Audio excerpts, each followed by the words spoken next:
Today I have this old beaten up Game Boy, which was sent to me by the retro future.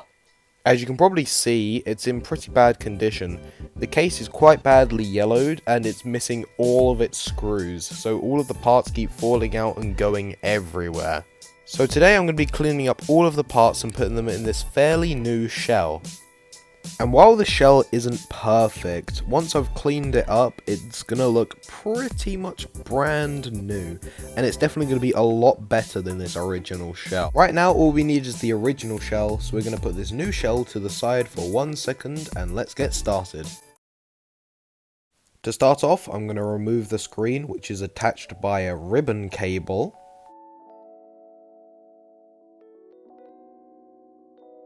Once the screen was removed, we had access to the motherboard. This only had like 2 screws in it. I'm starting to pick up the trend that these parts don't have many screws in them. I assume this is because the screw posts are broken, but there was 2 screws on the main motherboard itself, and then there was 2 screws on the dot board, which is the center for all like the sounds and stuff. I don't really know. Once the grand total of 4 screws had been removed from the motherboard, I gently lifted it out of its shell, and I had to be very gentle because these 2 parts are pretty much held together by a wire. Next, I took out this metal sheet that was in the back of the Game Boy. I'm not entirely sure what this is for, but all I knew was that the new case didn't have one, so I'd need to reuse this one. And now it's bath time for the new case. I took out all of the excess parts, such as the plastic screen protector and all of the battery contacts from the shell. I'm also going to be putting the back panel in there, and we're going to give them a nice good scrub to get off all of that loose dirt. I'm using a magic eraser, which is basically like a really fine sandpaper. They're really good for getting off little dinks or scratches, as well as it should recede some of the yellowing a tiny bit, but they aren't really designed to eliminate yellowing.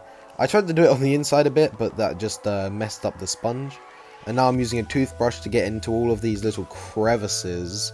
As you can see in these buttonholes, there was a ton of dirt, which is probably older than I am, so I managed to get the toothbrush in there to get all of that out. And now I'm scrubbing down the battery panel cover. It had some weird sticky gunk on it, so I just managed to get that off. And I'm doing the same to the back. I'm getting all of these grips nice and scrubbed up, because you don't know whose dirty hands have been on there. It's probably older than I am. I'm washing away history right now.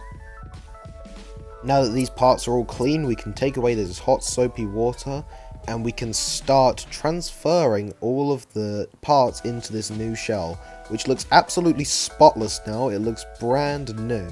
I'm going to be using some isopropyl alcohol to clean up all the motherboards. I started with the screen. I lifted it up, but it was soldered in, so I didn't really fully take it off, but I tried to get a cotton bud underneath there with some isopropyl alcohol in it. I cleaned up all of the button contacts to make sure that's working perfectly. I started cleaning the motherboard, and whilst I was doing this, my camera decided to fall on me, which gave me a heart attack. I made sure to pay good attention to the power switch, as well as this little copper sheet here, which has bits of metal in it, which I think are contacts. So if I get those all cleaned up nicely, hopefully it will work again. Next, I cleaned up the silicon button contacts, which just go behind the buttons themselves, which actually makes contact with the motherboard, which makes the thing work. I cleaned up the D-pad first and put that in. I had all of these rubber contacts in the box that the Retro Future sent me, so I used the spares. They were pretty dirty, but I'm not surprised because they have been sitting in a box for quite a few months, I'd imagine. I put in the A and B buttons, as well as the little silicone contact for those. And next I also got the start and select buttons, which were really disgusting, but they were the only ones I had and I couldn't really do anything about that. Now I'm putting all of the actual parts back in. I started with the screen and the speaker, which I screwed back in. I actually found a few screws in the box that were working with the Game Boy, so they must have been the ones from the Game Boy that fell out inside of the box. So this is in here a bit more securely now. And then I put down the metal contact pad thing. I don't even know what this is. It's just a metal cover thing. And then once I'd put that in, I was able to put in the actual motherboard itself. And this was a similar scenario to the screen, where I found myself with a lot more screws than I started with, which meant that it was in there nice and tightly, which is good because it means that it's not going to fall apart on me. But I think that some of the screw posts were broken, so I wasn't able to screw it fully down. Then I reattached the screen with the ribbon cable. Next I screwed the shell back together, and I also put in all of the battery contacts. And then I put in all of the batteries themselves. I put in a copy of Tetris, and then... It's seen better days, that's for sure. I can see the screen a little bit. Oh, there you go! No, it does work. The volume doesn't seem to work, so there is an issue with the speaker. And at last, here is the final product. I am so pleased with how it looks. It went from this disgusting, dismantled Game Boy to this perfect looking one. It looks so good. It isn't yellowed at all. It's not dirty. It looks amazing. There's barely any scratches. That's just the magic of the Magic Eraser. It looks so good, and I'm so happy with how it turned out. It is literally a brand new console. And as a comparison, I've brought this other Game Boy, which I got at a boot sale, and this is actually in worse condition than this one. And considering how this one was, that is very impressive.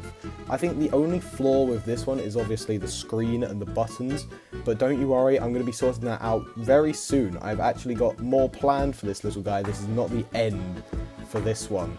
But to end it off, I want to show you some gameplay on this thing, just to show you how far it's come and how good it is now. So here we go, I'm going to be playing Kirby's Dream Land. I brought headphones to make up for the lack of a speaker that works. So we're just going to plug this in here and we can get the sound coming through there. There you go. Let's go. And as I said earlier, it runs and plays perfectly. It's so good now, considering how it was. I got it from not working to working, and I think that's pretty impressive. I'm quite proud of how it went.